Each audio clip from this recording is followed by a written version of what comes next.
नमस्कार दोस्तों, आप सभी का स्वागत है स्टैटिक जीके के इस शानदार से क्लास में। इसके पहले वाले क्लास में भारत के प्रमुख वाद्य यंत्र और उनके वादक पढ़ चुके हैं हम लोग, और इस क्लास में हम लोग भारत के जितने भी प्रमुख पुस्तकें हैं और उनके जो लेखक हैं जो पेपर में प्रश्न पूछते हैं वो डिस्कस करेंगे। तो चलिए स्टार्ट करते हैं। जो पहला पुस्तक है वो है रामायण।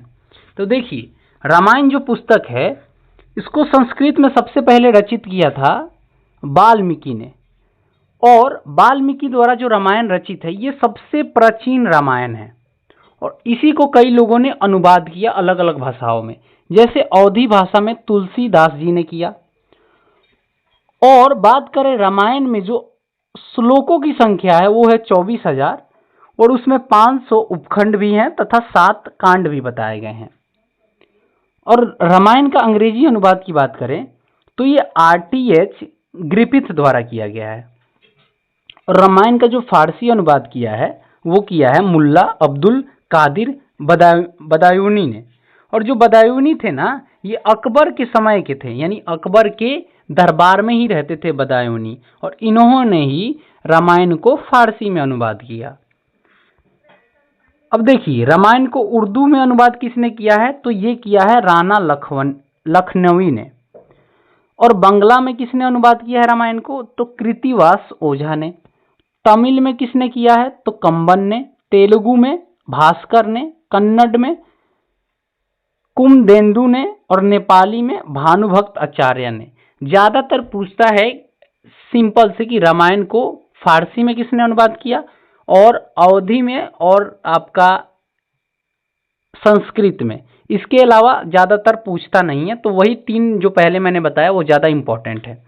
अब बात कर लेते हैं दूसरा प्राचीन पुस्तक जो कि है महाभारत। काफी फेमस पुस्तक है ये महाभारत। ये महाभारत को हम लोग अन्य नाम से जानते हैं, भारत जय और जय संहिता से। और इसके जो रचना किए हैं इनके द्वारा किया है वेद व्यास द्वारा। वेद व्यास जी ने इसकी रचना की है। और महाभारत की फारसी अनुवाद फिर से वही व्यक्ति किया है जिसने रामायण का किया था, यानी बदायूनी ने। बदायूनी ने ही भी इसका अनुवाद किया था, और अकबर द्वारा ये कराया गया था। और जब अकबर द्वारा इसे 1582 में कराया गया था तो इसका नाम दिया गया था रजमनामा। इसका क्या नाम दिया गया था, रजमनामा नाम से महाभारत का अनुवाद कराया था बदायूनी से अकबर ने। अब देख लेते हैं कि अंग्रेजी अनुवाद किसने किया है।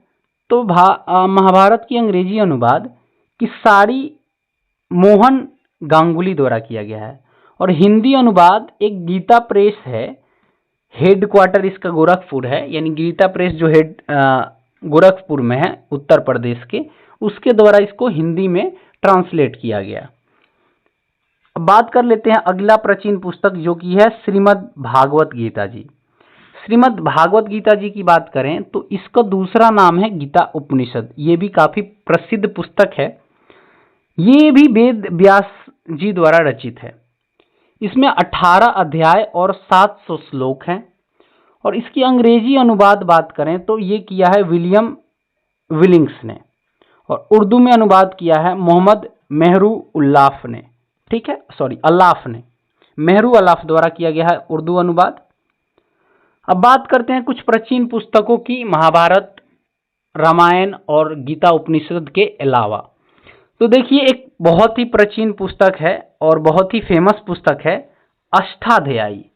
अष्टाध्यायी किसके द्वारा लिखा गया है, तो देखिए जो अष्टाध्यायी पुस्तक है ये पाणिनि के द्वारा लिखा गया है, और ये संस्कृत का प्रथम व्याकरण का पुस्तक था।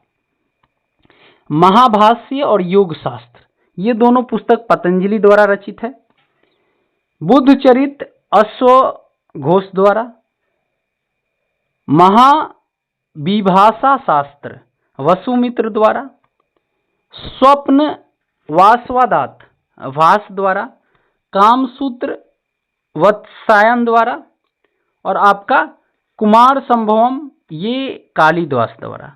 ये जितने भी प्राचीन पुस्तक हैं आप लोग अपने नोट्स में लिख लीजिएगा। PDF मिल जाएगा आपको टेलीग्राम पे, वहां से आप लोग नोट्स अपना बना लीजिएगा प्रॉपर, क्योंकि जितने भी पुस्तक है प्राचीन पुस्तक हैं ये सारे के सारे इंपॉर्टेंट है।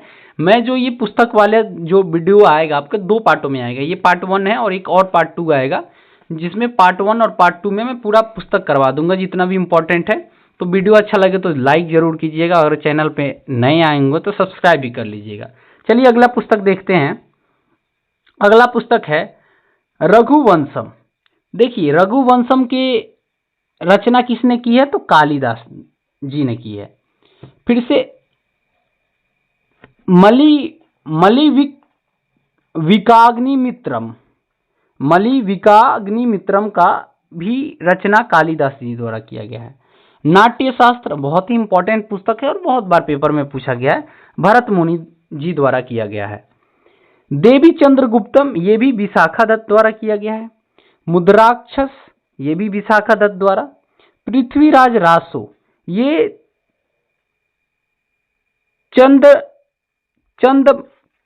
चंद बदरदाई द्वारा किया गया है। मृच्छकटिम ये सुदरक द्वारा किया गया है। वृत्त संहिता या पंच सिद्धांतिका ये वराहमिहिर द्वारा किया गया है। पंचतंत्र विष्णु शर्मा द्वारा किया गया है और पंचतंत्र बहुत ही ज्यादा बिकने वाला पुस्तक है, ये भी याद रखना है आपको। अगला पुस्तक है देखिए कृता अर्जुनियम। ये भाररवि द्वारा लिखा गया है। दासकु मारचित्रम ये दांडी द्वारा लिखा गया है। थोड़ा सा प्राचीन पुस्तकों का नाम थोड़ा सा विभिन्न है, पढ़ने में थोड़ा सा अटपटा लगता है। हर्षचरित्र बाणभट्ट द्वारा, कादम्बरी भी बाणभट्ट द्वारा।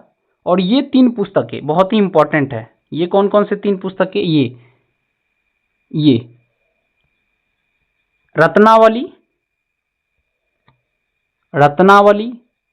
प्रियदर्शकी और मालती माधव, तीनों पुस्तक बहुत ही इंपॉर्टेंट, जिसमें से 2 हर्षवर्धन द्वारा लिखा गया और एक भवभूति द्वारा लिखा गया। पृथ्वीराज विजय ये जगनिक द्वारा लिखा गया है। कर्पूरी मंजरी ये राजशेखर द्वारा। काव्य मीमांसा राजशेखर द्वारा। तो ये सारे के सारे इंपॉर्टेंट पुस्तकें हैं। अब गीता गोविंद ये जयदेव द्वारा लिखा गया है। गीता गोविंद। राजतरंगिणी कलहन द्वारा लिखा गया है। इसमें कश्मीर का इतिहास बताया गया है और कश्मीर का अकबर कहा जाता है जैनालुब्दीन द्वारा। कश्मीर का अकबर कहा जाता है जैनालुब्दीन को। और इसमें जो राजतरंगिणी पुस्तक है इसमें कलहन ने कश्मीर का इतिहास बताया है। ठीक है। नागनंद हर्षवर्धन द्वारा लिखा गया है। कथा सरिता सागर सोमदेव द्वारा लिखा गया है। एहोल प्रशस्त ये रवि कृति द्वारा लिखा गया है। अमर कोश अमर सिंह द्वारा लिखा गया है। सूर्य सिद्धांत वराहमिहिर द्वारा लिखा गया है। अब देखिए ये तो कुछ जितने भी मैंने पुस्तक बताए वो सब प्राचीन पुस्तकें थे। अब दिल्ली सल्तनत की पुस्तकें पढ़ लेते हैं कि जब दिल्ली सल्तनत का काल था, जब आप हिस्ट्री में पढ़ेंगे कि जब दिल्ली सल्तनत रूल कर रहा था तो उस समय भी कुछ प्राचीन पुस्तकें लिखे गए हैं, तो उसके बारे में पढ़ लेते हैं। देखिए पहला पुस्तक है तहकीक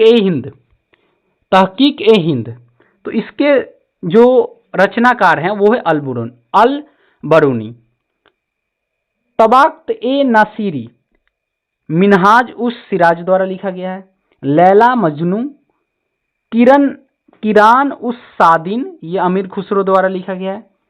खैजान उल फतूह तुगलकनामा अमीर खुसरो द्वारा लिखा गया है और ये तुगलकनामा बहुत ज्यादा पूछा जाता है। तारीख ए फिरोज शाही जियाउद्दीन बर्नी द्वारा। किताब उल रहेला इब्न बतूता द्वारा, बहुत ही फेमस है, ये बहुत बार पूछा जाता है। किताब उल रहेला किसके द्वारा लिखा गया है, इब्न बतूता द्वारा। मिफात उल फतूह अमीर खुसरो द्वारा। और भी दिल्ली सल्तनत की पुस्तकें हैं जैसे कि फतवा ए जहानदारी ये लिखा गया है जियाउद्दीन बर्नी द्वारा। ताज उल मासिर ये लिखा गया हसन निजामी द्वारा। तारीख ए मुबारक शाही ये लिखा गया याहिया बिन सरहिंद द्वारा। तारीख ए यामनी ये लिखा गया उत्वी द्वारा। तो ये दिल्ली सल्तनत के पुस्तकें थे। अब पढ़ लेते हैं मुगल कालीन पुस्तकें। तो देखिए मुगल कालीन पुस्तकें जो हैं वो उसमें से पहला पुस्तक है तुजुक ए बाबरी, बाबरनामा भी इसे बोलते हैं। ये बाबर द्वारा ही लिखा गया है, खुद बाबर ने ही लिखा है। अगला पुस्तक है मवाइन, ये लिखा गया है बाबर द्वारा ही। हुमायूं नामा ये लिखा गया है, हुमायूं नामा हुमायूं के ऊपर पुस्तक लिखा गया और ये उनकी बहन गुलाबदन बेगम ने लिखा था। अकबर नामा अबुल फजल द्वारा लिखा गया है। आईने अकबरी भी अबुल फजल द्वारा लिखा गया है। और ये जो पुस्तकें हैं ये चार बहुत ही इंपॉर्टेंट पुस्तकें हैं। अगला पुस्तक है फुतुहात ए आलमगिरी, ये लिखा गया है ईश्वर दास नागर द्वारा। ठीक है, ईश्वर दास नागर द्वारा। अगला पुस्तक है जहांगीरनामा। देखिए जहांगीरनामा जो पुस्तक है वो जहांगीर द्वारा ही लिखा गया है। चार चमन चंद्रभान द्वारा लिखा गया है।